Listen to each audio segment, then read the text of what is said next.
New York. Disunion at the unions. Well, AFL-CIO President Richard Trumka making clear today that his union's critical financial support for Democratic campaign may no longer be assured. Here's what he said.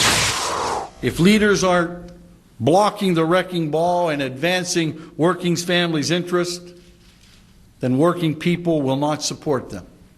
Is the union boss's threat to leave Democrats in the campaign dust for real? And how will Democrats respond? Let's ask Vincent Vernuccio. He is of the Competitive Enterprise Institute. Joining me now in Clayman's Corner. Vincent, what would the ramifications be if the unions yanked that contribution rug out from underneath the Democrats?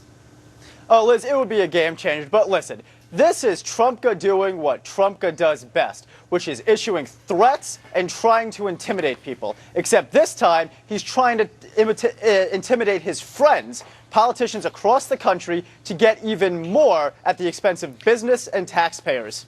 Okay, who needs which side more? Do the Democrats need the unions more? Do the unions need the Democrats? Because if the unions don't have the Democrats in office, then surely they're certainly not going to get a lot of Republican support. At least it seems that way. I know there are some Republicans who cross that bridge and they do extend a hand to unions, but there aren't as many as the Democrats out there. That's right. I mean, it's a symbiotic relationship. The unions need the Democrats almost as much as the Democrats need them. But remember, the unions make up one of the legs of the stool that make up the support of the Democratic Party.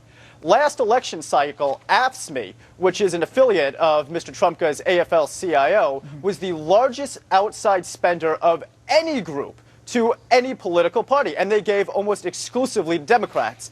Let me just interrupt you here. On our screen, we're showing that 92% of the Democratic vote really went for the 2008 cycle. That is where the 2010, right, where the federal campaign contributions went, and only 6% to, of course, the Republicans.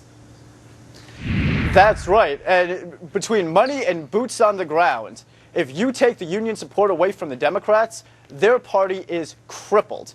If you take Mr. Trumka at his word, this could be an absolute game changer. But in reality, what this is probably going to amount to is just more idle threats, because what he's doing is he's trying to intimidate them into voting for more policies that benefit him and his union. I think it would be really interesting to see. I'm not so sure I agree with you that if the unions didn't support Democratic candidates, that would be just an impossibility for them. They have support from many different levels. There are some centrist groups of voters who feel more comfortable with Democrats. And certainly, especially now that the Tea Party, the further right part of the GOP, is coming in, there's a lot of discord there, too. Well, you're right, but you have to remember, I mean, it would not be an automatic death knell, but it would cripple them. Between boots on the ground and campaign contributions, the Democrats rely extremely heavily on the unions. I mean, there's also the big government liberals and the trial lawyers and some other, well, semi-centrist groups. But the unions are really the Democrats' bread and butter. The problem may even become not so much the unions, but who the Republicans put forth as far as their candidates are concerned. How much discussion is being talked about? And would you ever see a sort of, I don't know, a black swan event where Republicans start to court the unions, or is that just out of the picture completely? Oh, I tell you, for the last 2 decades, the unions have gone exclusively to the Democrats. So they've kind of made themselves inconsequential at this point because the Democrats take them for granted. The Republicans won't talk to them. So they really have nobody they can rely on, and now they're stuck to these idle threats. Republicans stand for smaller government, and most of these big labor, liberal union leaders really stand for more taxes and bigger government. So it would almost be an anathema to what Republicans stand for if you go of what people like Richard Trumka is pushing for now. Except that the government expanded exponentially under President Bush as well, and that was one of the biggest criticisms, was that Republicans rubber-stamped a lot of spending too. So aren't both sides guilty here?